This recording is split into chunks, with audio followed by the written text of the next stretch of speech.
Call, পুকুর, নদী কিংবা সমুদ্র, প্রাকৃতিক যে কোনো জলাধারের পানি তো ঠান্ডা, তাই না? কোনোভাবে কি হতে পারে ফুটন্ত গরম? শুনতে অবাক লাগলেও তেমনই এক নদী বয়ে চলেছে মহাবন অ্যামাজনের ভেতর দিয়ে। নাম তার টিপমিশিকা। বিশেষ এই নদীর পানি এতটাই গরম যে এর ফুটন্ত পানির ধোঁয়ায় ঢেকে থাকে চারপাশ। শোনা যায় টকবক শব্দ। নিয়মিতই এই নদী সংলগ্ন এলাকার তাপমাত্রা উঠে যায় ৮৬ ডিগ্রি সেলসিয়াস পর্যন্ত। নদীর পানি কেন এমন গরম তা নিয়ে বহু বছর ধরেই গবেষণা করছেন অনেক বিজ্ঞানীরা। এবার এই নদীকে ঘিরে এক মজার কিন্তু বেশ গুরুত্বপূর্ণ এক গবেষণা করেছেন সুইস একদল বিজ্ঞানী।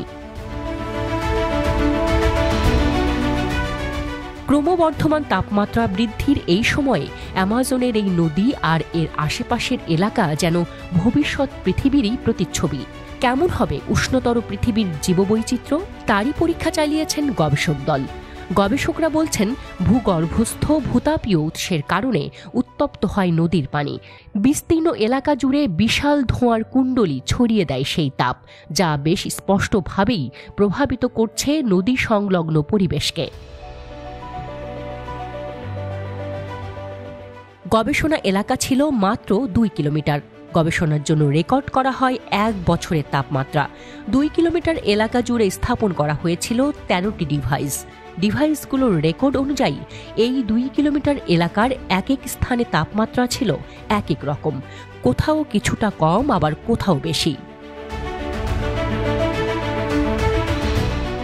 তুলনামূলকভাবে কম শীতল এলাকাগুলোতে বার্ষিক গড় তাপমাত্রা ২৪ থেকে ২৫ ডিগ্রি সেলসিয়াস এবং উষ্ণতম অংশগুলিতে তা ২৮ থেকে ২৯ ডিগ্রি সেলসিয়াস।